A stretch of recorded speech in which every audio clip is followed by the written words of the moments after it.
I can hear you now. We're on. We're on. Hi, happy Wednesday. I'm Michelle Plazik with RE/MAX Realty Advantage, and this is Kim Malden with RE/MAX Realty Advantage. And we are here today to talk to you about home market values. Home values, yeah. Mm-hmm. And so if you are in a different part of the country listening to us, we probably don't have as much information for you, yeah. But we do have some basics. Mm-hmm. Mm-hmm. Yeah.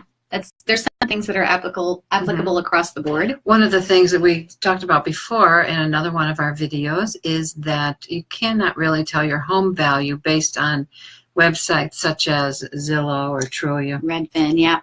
Mm-hmm. In different parts of the country. Hey, Amber. Hey, Rachel. In Texas, we are a non-disclosure state, so yes. we do not disclose our sales prices to the general public.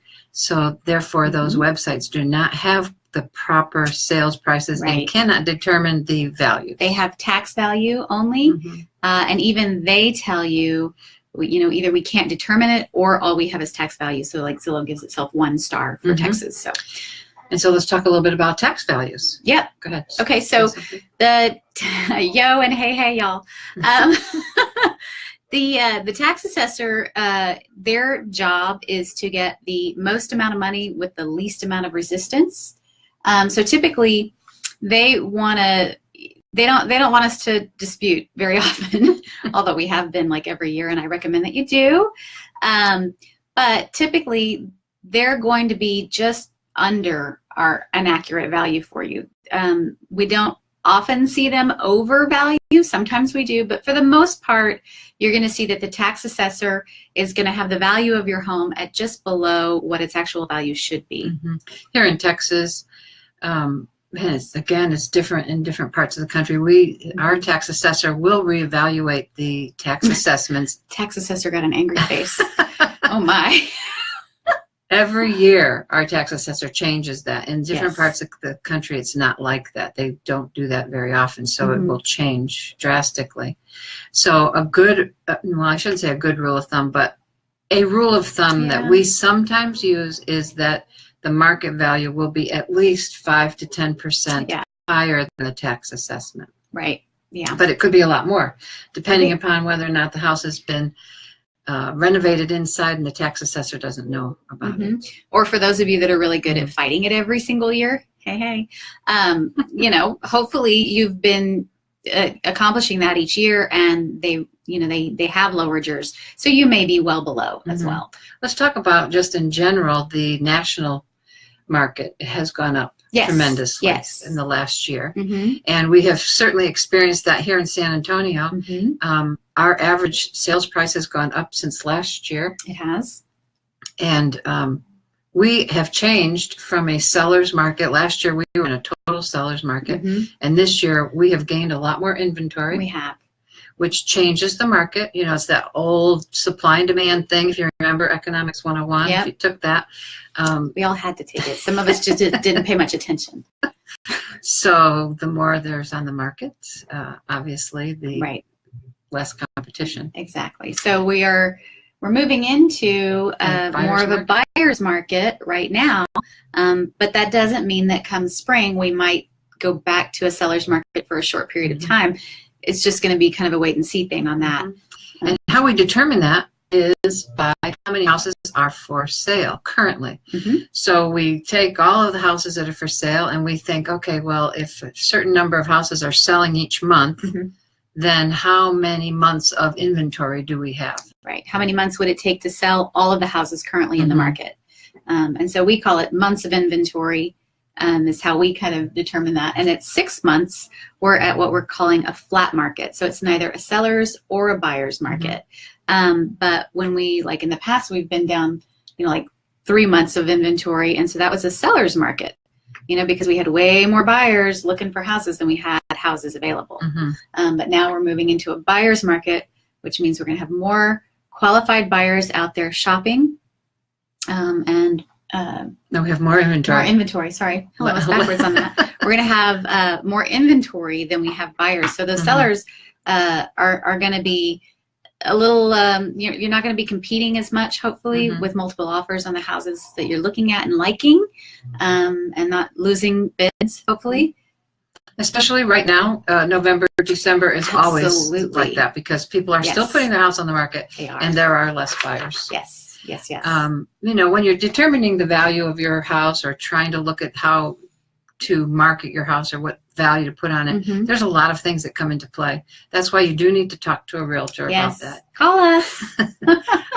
Because at least in our area, it really is determined not just by the town, but by your neighborhood. Yeah. Tremendous. Mhm. If there's new construction in the area and you have a lot of competition, Yeah. it's very hard to sell your house, and so the prices of Yeah. the homes will be lower. But your value's going up while you have new construction around you too. Mhm. Because you know they're improving your neighborhood, so if you're not going to sell right then and there, you're still gaining value while you've got new construction around you. So that's a good thing. Mhm. Like right now over in the northwest area of San Antonio, Mhm. that is definitely a buyer's market right now over there. The inventory is very high, Mhm. and there's not as many buyers. Yeah. Hey MJ. I have a listing over there on Stillwater Ranch. I'll put in a plug for that one. Yep. Gorgeous home, one story. It is. It's only $290, and it is they're looking for a buyer. Mm-hmm. So what else do we want? Oh, let's talk a little bit about price per square foot. Yeah. Mm-hmm. So, you know, when we go out and do a comparative market analysis on a home, we're looking at what has sold in the neighborhood. Mm-hmm. We try to find similar homes, same size. Right. Same size, single Same. story or 2-story. Mhm. And then we look at it. When we're looking at it, we look at, okay, what kind of amenities do they have? Mm-hmm. Do they have granite? Do they have new, you know, has there been renovations? Right. And we'll take into account the price per square foot. We do. Mm-hmm. But we will look at houses that have not been renovated versus Exactly. and we'll look at the Yeah, price per we square really foot. are looking for apples to apples, not apples to oranges, and heaven forbid they throw in a banana. Yeah. So No bananas. bananas. Sorry, MJ. No bananas for you today. But yeah, so we're looking for houses that are very similar to one another. So we know that, you know, if you have a house full of carpet and I'm looking for a house that's got wood floor or tile floor, those are apples and oranges. I'm looking for hard surface floors and there's a carpet floor. So that's not going to be an apple and apple. Okay. And as close as we can get is what we're looking for. Now, the appraiser who goes out there will do a much different kind of an assessment. He doesn't go necessarily by price per square foot, and that's a whole nother video. Yeah. We'll do that another time. So the price per square foot, now a lot of times people will say, well, the guy across the street from me, his house sold for $350,000. Right. Why is mine only worth $250,000? Exactly. And that's where that whole non-disclosure comes in, because you can't get online and go, oh, look, there it is. Sure did. Sold for $350,000. You have to ask your realtor. That'd be us. And, you know, we're going to go and say, oh, well, here, let me show you. This is what it actually sold for. And this is what it had. You know, he had granite, you didn't, and all you did was paint, and this guy totally renovated. So right. Lots of times that will happen. Yeah. People will say, oh, we did so much. Yeah. And then you have people saying, well, but my house is so much bigger than everybody else's in the neighborhood. It should be worth more. Yeah. Well, you also have to keep in mind that the smaller the house, the higher per square foot price. The larger the house, the lower per square foot price. That is a very hard concept for some people to understand, but this is the way which you have to think about. That little 1,000 square foot house, or even let's use a 1,200 square foot house, can still have 3 bedrooms and 2 baths. And some of those things are more expensive than others. The bedrooms don't really cost a lot, except for maybe the footprint of the foundation, right, and the roof over it. Yep. The bathroom is where your costs are. So you can have a 1,200 square foot house and a 2,200 square foot house and still have the same number of bathrooms and kitchens, which is where the costs are. Right. It doesn't matter what all that other surface area is. So that's why that makes such a difference. Yeah. And on those 2-story houses that are, you know, much bigger square footage, you know, you're seeing those bathrooms stacked one on top of the other. And so it's really only one set of plumbing and piping.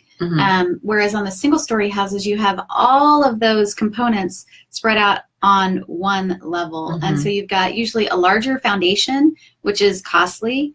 And then you're not able to stack those 2 bathrooms on top of each other.